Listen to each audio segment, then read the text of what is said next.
அனைவருக்கும் காலை வணக்கம். என் பெயர் அன்சிகா சக்தி. நான் எல்கேஜி ஆபிரவு படிக்கிறேன். பெரியாழ்வார். நம்ம இப்ப யாரை பத்தி பேச போறோம் தெரியுமா? பெரியாழ்வாரை பத்தி பேச போறோம். ஆழ்வார்கள் மொத்தம் 12 பேர் இருக்காங்க. இந்த 12 பேர்ல ஒரு பெண்ணாழ்வாரும் உண்டு. அவங்க தான் ஆண்டாள் நாச்சியார். எந்த ஆண்டாள் நாச்சியாரோட அப்பா தான் பெரியாழ்வார். பெரியாழ்வார் வேற யாரும் இல்ல, கருடுடைய அம்சனாக பிறந்தவர் பெரியாழ்வார். பெரியாழ்வார் விஷ்ணு சித்தர் அப்படின்னு ஸ்ரீவில்லிபுத்தூர்ல ஒரு சின்ன நந்தவனை வச்சு பூவெல்லாம் தொழுத்து மாலையாக்கி அத பவடத்துற சாய பெருமாளுக்கு போய் தாத்தி தைரியம் பண்ணி கொண்டவர். ஒரு நாள் அந்த ஊர் ராஜா பல்லாதேவனுக்கு ஒரு பெரிய கவலை. அந்த காலத்துல இந்த மனிதர்களுக்கு இந்த மாதிரி சின்ன நேரங்கள் ரொம்ப பரவலாக இருந்தது.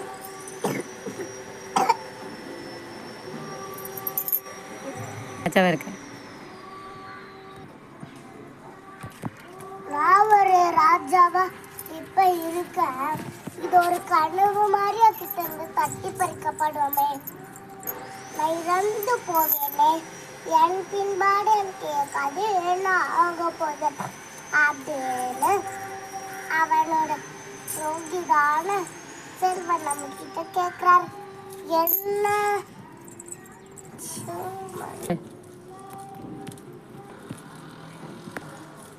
என்ன ஆக போகுது செல்வன் நம்பி? நான் இப்ப ஏதோ போக்கமா நல்ல சுகமா இருக்க. ஒரு நாள் கேட்டுக்க படுக்கப்படும்ல, நான் ராஜாவா இருக்க போறது இல்லை நானே. அப்போ எனக்கு உத்தி கிடைக்குமா? இந்த சர்வலோகத்தில் நம்ம படைச்சோம், நடக்க பைசா சேர்ந்து விடுவேனா அப்படின்னு கேட்கிறார். இந்த புரோகிதான செல்வன் அப்படி கவலைப்படாதீங்க ராஜா, நம்ம ஊர்ல இருக்கிற எல்லா பழவர்கள், பண்டிதர்கள், வித்வார்கள் எல்லாரையும் கூப்பிடுவோம். அவங்களோட கவலையை போக்க யாரால முடியுதோ அவங்களுக்கு ஒரு பொருட்களிய பரிசு கொடுப்போம் ராஜா, கவலையை விடுங்க அப்படின்னு சொல்றார். பொருட்களேனா ஒரு சின்ன மூட்டையில நிறைய கந்த காசுங்களை போட்டு அதை ஒரு சீலிங்ல கட்டிடுவாங்க. எந்த போல வேணும், எந்த லிஃப்ட் வேணும், ராஜாவை கன்வின்ஸ் பண்ண மாதிரி சொல்லுறாங்களோ அந்த பொருட்களைய பரிசா கொடுப்பாங்க. இப்படி ஒரு 3 மணிக்காலம்லாம் போய் கொண்டு இருக்கும் போது பெரியாழ்வாரோட கனவுல பெருமாளை வாழ்வி, நீதான் இந்த மன்னனுடைய குழப்பத்தையும் கவலையையும் போக்கணும்.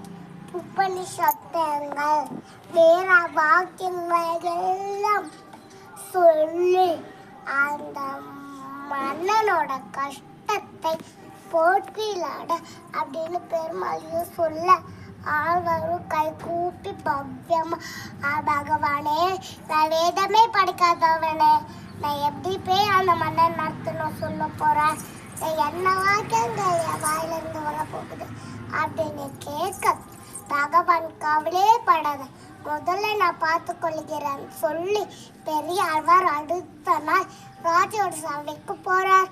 ராஜோட சபையில எல்லாரும் வர வைக்கிறாரு பெரியாழ்வார். இதேதோ பலவர்கள் வந்து பேச்சு வித்வான்கள் நிறைய வாக்கியங்கள் சொன்னாலும் ராஜாவுக்கு என்னமோ திருப்தியா படல. இப்ப இந்த பெரியாழ்வார் அவங்க போயிருக்காரு. பெரிய பெரிய வித்வான்கள் கூட சொல்ல முடியாத வேற வாக்கியங்களையும் கெடுத்து புரியுற மாதிரியான தமிழ்ல ராஜாவுக்கு நம்ம பெரியாழ்வார் சொல்றார். ராஜாவுக்கு பரம திருப்தி ஆகிடுச்சு, ரொம்ப சந்தோஷமாயிட்டது. வித்வேக நமக்கு அரைஞ்சிருவா அப்படின்னு பெரியாழ்வாருக்கு அந்த பொறிக்கிலிய கொடுக்கலான்னு நினைக்கிறதுக்குள்ள 7 கட்டு இருக்கிற பொறுக்கிலே அதுவே அறுக்கப்பட்டு அதுவே ஆழ்வார் கையில விழுவார். மன்னனுக்கு இதை விட ரொம்ப ஆச்சரியமா போச்சு. ரொம்ப பிடிச்ச மண்ணை உடனே பட்டாபிரான் அப்படின்னு கூப்பிடணும் அப்படிங்கிற ஒரு பேரும் சூட்டியவரார். அதுக்கப்புறம் ஆழ்வார ஒரு யானை மலை ஏற்றி வச்சு ஊர்வல பிரப மக்கள் ஊர்வலம் கொண்டு வாங்கன்னு இந்த பெரியாழ்வார் யானை மலை ஏற்றி வச்சு முன்னாடி வாத்தியங்கள் நாசுரங்கள் முன்னாடி போக ஆழ்வார் அப்படியே ஜெயின்னு வரார். இப்படியே வந்துட்டு இருக்கிறவரை திடீர்னு வானத்துல புசுன்னு சத்தம் கேட்குதுன்னு பார்த்தா கருடாசி தீவே நாச்சியம்மளோட பெருமாள் வந்துட்டாரு. வந்த பெருமாள் எல்லாரோட கண்ணுக்குள்ள தெரியறதுனால ஆழ்வாருக்கு பயம் என்னாச்சு. ஏன்னா பெரியாழ்வாரோட ஒரு பக்ஷய பாதம் அவர் எப்படி யசோதாமா கண்ணனை பார்ப்பாங்களோ அந்த மாதிரி தான் பெருமாளை பெரியாழ்வார் பார்ப்பார். நீ எதுக்கு இப்போ இங்கே வந்த? எல்லாருக்கும் எழுற மாதிரி இப்போ வந்துட்டு உனக்கு யாராவது கண்ணை வச்சுட்டாங்கன்னா என்ன பண்ணுவேன்? போருங்கள் ஸ்டோர்ல இருப்பார். எவ்வளோ ஸ்ட்ராங்கா இருக்கு. இதை பற்றெல்லாம் கண்ணு வச்சிட மாட்டோம்ல. உன்னோட பேர் என்ன கண்ணு வைக்கப்படணும்? நீ நல்லா இருக்கணும், நீ நல்லா இருக்கணும், நீ பல்லாண்டு நல்லா இருக்கணும். பெரியாழ்வார் பெருமாளை பார்த்து பாடின பாடல்தான் திருப்புல்லாண்டு. நாம உலகத்துல என்ன மூலையில போனாலும் சரி, எந்த பக்கம் திரும்பினாலும் சரி, பகவானா ஒரு கடவுள்னா உயர்ந்தவன். அவன் எனக்கு கொடுத்திருக்க பொறுக்கெல்லாம் நன்றியை படவப்பட்டிருக்கின்ற ஒரு பாவமற்றே வரைய ஏ குழந்தைய கண்ணன்.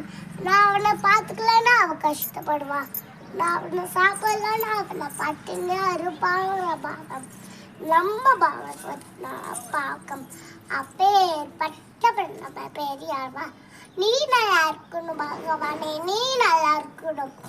எனக்கு எதுவும் பெருசா வேணாம், நீ நல்லா இருந்தா எனக்கு அது போதும் அப்படின்னு நினைக்கக்கூடிய அளவுக்கு உயர்ந்த சிந்தனை படைத்தாங்க ஆழ்வார்கள். அவங்களோட அனுகிரகத்தோடு நம்ம பல்லாண்டை மட்டும் அனுபவிப்போம். பல்லாண்டு பல்லாண்டு பல்லாயிரத்தாண்டு பல கோடி ஞாயிடம் மல்லாண்டு தீர்த்தால் மறைவண்ணா ஒரு சேவல் செப்பி திருக்காப்ப அடிகோடு நீநாடும் பிறவேன்று ஆடிலம் பல்லாண்டு படைப்புக்கு முழங்கும் அப்பான் ஜன்னியவும் பல்லாண்டே. இப்படியே ஆழ்வார் எம்பெருமாளா திருத்திருவிழை சொன்னம். நன்றி.